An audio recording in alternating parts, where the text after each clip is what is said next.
Halo teman-teman, balik lagi dengan SBim di sini. Di video kali ini gue akan bahas seluruh kekuatan armada besar topi jerami atau Straw Hat Grand Fleet. Nah, buat yang lupa, armada besar topi jerami adalah perkumpulan bajak laut yang sebelumnya membantu Luffy mengalahkan bajak laut Don Quixote. Singkatnya, setelah perang di Dressrosa berakhir, para bajak laut tersebut memutuskan untuk menjadi bawahan Luffy. Mereka membentuk armada besar yang siap membantu Luffy kapanpun. Armada besar ini berisi 5.640 anggota dengan total bounty sebesar 10 miliar lebih. Nah, sebelum bahas kekuatan masing-masing armadanya, jangan lupa like dan subscribe dulu yuk kalau kalian tertarik dengan info detail dan teori-teori soal One Piece. Yuk kita mulai pembahasannya. Kita mulai dari armada pertama, dipimpin oleh Ideo yang berasal dari Ideo Pirates. Ideo cukup ahli dalam tinju. Dia bahkan pernah juara 2 kali dalam turnamen pertarungan pusat di New World. Tinju yang dimiliki Ideo bukan tinju biasa. Entah bagaimana caranya Ideo bisa menciptakan ledakan ketika tinjunya mengenai targetnya. Teknik ini bernama Hakaiho yang artinya meriam penghancur. Tinju ini bisa dibilang cukup kuat karena Ideo bisa membuat seorang raksasa seperti Hairudin pingsan hanya dengan satu pukulan. Nah, uniknya karena Ideo berasal dari suku lengan panjang, hal ini menjadi support yang sangat berguna untuk pengguna gaya bertarung tinju seperti Ideo. Hal ini dikarenakan suku lengan panjang memiliki tangan yang lebih panjang dari suku manusia biasa. Ideo biasanya akan menyembunyikan tangan panjangnya pada bahunya. Ideo akan mengeluarkan tangan panjangnya untuk mengejutkan musuhnya dengan serangan kejutan. Nah, dari sisi defensif, Ideo juga bisa dibilang masih cukup bagus. Ideo masih mampu bertahan bahkan setelah ditusuk dengan brutal oleh Dellinger. Selain Ideo, anggota yang cukup menarik dari Ideo Pirates adalah Blue Gilly. Jika Ideo berasal dari suku tangan panjang, Blue Gilly berasal dari suku kaki panjang. Karena kakinya sangat panjang, Blue Gilly memiliki gaya bertarung yang berfokus pada kakinya. Gaya bertarung Blue Gilly bernama Joukundo. Simpelnya, Blue Gilly akan bertarung dengan mengandalkan serangan kaki yang sangat cepat dari jarak dekat. Saking cepatnya, lawannya biasanya nggak akan bisa memprediksi serangan Billy. Nah, katanya kekuatan kaki milik Blue Gilly sebanding dengan cambuk baja. Secara defensif, Blue Gilly juga cukup kuat. Dia mampu bertahan hidup setelah menerima serangan King Punch dari Elizabeth yang terkenal sangatlah kuat. Lanjut ke armada Tontata Pirates yang dipimpin oleh Leo. Sebagai ras kurcaci, walaupun badannya sangat kecil, Leo memiliki kekuatan yang sangat kuat, lincah, dan punya skill untuk bercocok tanam. Leo memiliki kekuatan buah iblis paramecia Nui Nui Nomi. Dengan buah ini, Leo memiliki kemampuan untuk menjahit apapun tanpa meninggalkan bekas luka. Jahitan Leo sangatlah kuat, bukan seperti jahitan biasa. Bahkan Robin ketika dijahit oleh Leo tidak bisa bergerak sama sekali. Selain itu, Leo juga biasanya menggunakan kekuatannya untuk menjahit musuh-musuhnya secara massal agar mereka bertabrakan satu sama lain.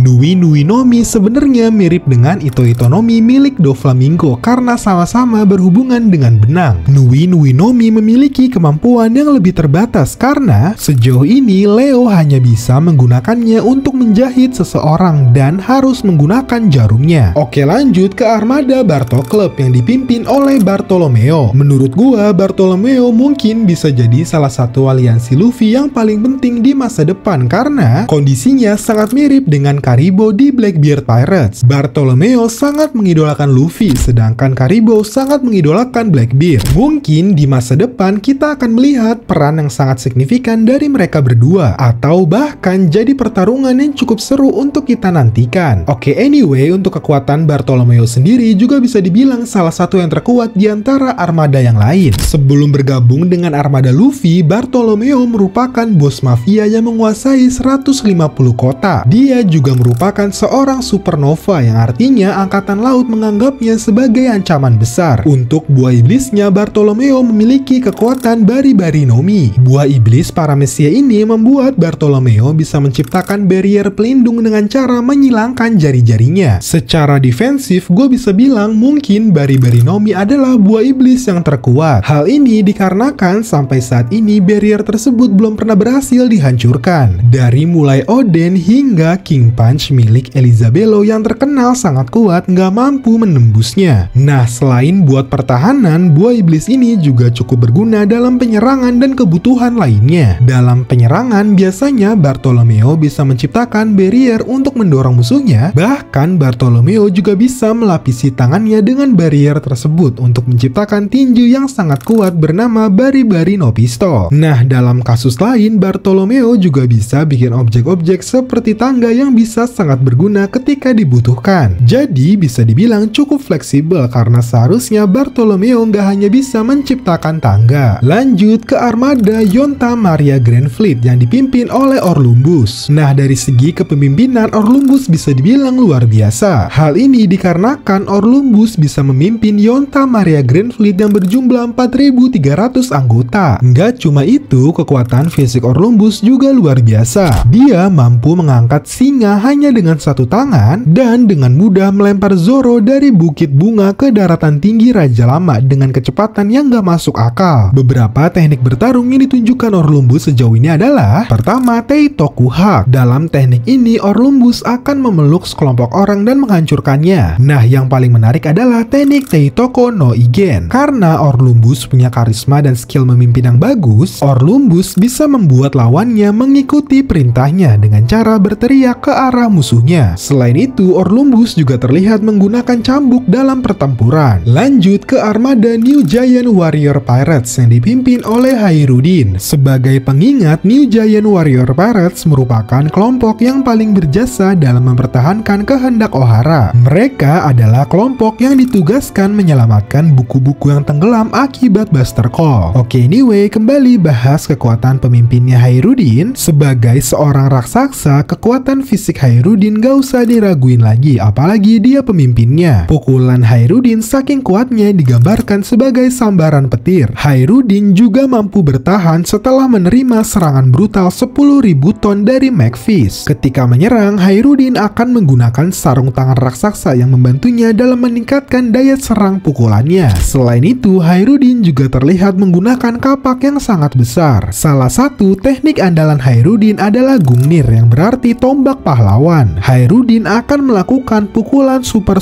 kuat membuat musuhnya terbang jauh. Teknik ini digunakan Hairudin ketika mengalahkan Macfist. Lanjut ke armada Hapo Navy yang dipimpin oleh Sai. Kekuatannya nggak usah diraguin lagi, bahkan menurut gua underrated banget. Sai mampu mengalahkan Fang Brother bajak laut dengan bounty lebih dari 100 juta hanya dengan satu tendangan. Nggak cuma itu, Sai juga berhasil mengalahkan Chinjao, seorang bajak laut yang punya bounty sebesar 500 juta. Bahkan Zoro sendiri pernah mengatakan akan terus mengingat Sai atas kekuatan yang ditunjukkannya. Jadi bisa dibilang Sai akan sangat berguna untuk armada topi jerami. Dalam pertarungan, Sai memiliki gaya bertarung bernama Hashoken, sebuah gaya bertarung yang memungkinkan penggunanya mengendalikan getaran tubuh dan mengubahnya menjadi gelombang kejut yang kuat. Gelombang ini nggak bisa diblokir. Satu-satunya cara untuk melemahkan serangan ini adalah menghantamnya dengan kekuatan yang kuat juga. Contoh, Ideo menahan serangan Sai dengan tinju ledaknya. Nah, Sai biasanya mengkombinasikan gaya bertarung Hashoken dengan Busho Shokuhaki. Selain itu, menurut Vivre Card, Sai juga memiliki Kenbun Shokuhaki. Nah, karena Sai singkatnya menikah dengan Baby Five, mantan anggota bajak laut Don Quixote, Baby Five secara nggak langsung bergabung dengan Hapo Navy, yang otomatis menjadi aliansi bajak laut topi jerami. Kemampuan Baby Five secara general bisa dibilang cukup meyakinkan. Doflamingo dengan yakin mengirimnya bersama Buffalo untuk menyelamatkan Caesar, padahal dia tahu ada Luffy dan teman-temannya di sana. Selain itu, secara defensif Baby Five juga cukup oke. Serangan General Franky dan petir Nami nggak bisa bikin Baby Five tumbang, bahkan dia bisa pulih dengan cepat. Salah satu yang cukup unik dari Baby Five adalah buah iblisnya, Buki Buki no Mi. Buah iblis Paramecia ini membuat seluruh bagian tubuhnya bisa menjadi berbagai jenis senjata seperti pedang, sabit, pistol, senapan, meriam, atau bahkan misil. Salah satu kelebihan buah iblis ini adalah ketika senjata yang diciptakannya rusak seperti meledak, hal itu tidak akan berdampak pada tubuh asli penggunanya. Jadi oke banget nih secara defensif. Oke, lanjut ke armada terakhir, Beautiful Pirates yang dipimpin oleh Cavendish. Oke, sebelum gue bahas kepribadian ganda milik Cavendish, gue akan bahas dulu skill pedangnya. Cavendish memiliki Durandal, salah satu dari pedang Meito. Wakil Laksamana Bestial menyebut Cavendish sebagai jenius pedang yang berbakat. Hal ini dikarenakan Cavendish berhasil menunjukkan skill pedang yang sangat impresif. Cavendish bisa menciptakan tebasan udara yang sangat kuat, dapat memotong batu besar hingga logam raksasa. Nah, lanjut kita bahas Hakuba, kepribadian lain yang dimiliki Cavendish. Fenomena ini bisa dibilang unik banget. Ketika Cavendish tidur, Hakuba akan bangun mengambil alih tubuh Cavendish. Pada kondisi ini, Cavendish akan mendapatkan peningkatan kekuatan dan kecepatan yang gak masuk akal. Bahkan Haki sekalipun hampir gak bisa membaca kecepatan Cavendish. Orang-orang di kerajaan Rommel bahkan menganggap Cavendish sebagai angin yang bisa memotong orang karena saking cepatnya. Dalam kondisi ini, Cavendish bahkan bisa membantai 20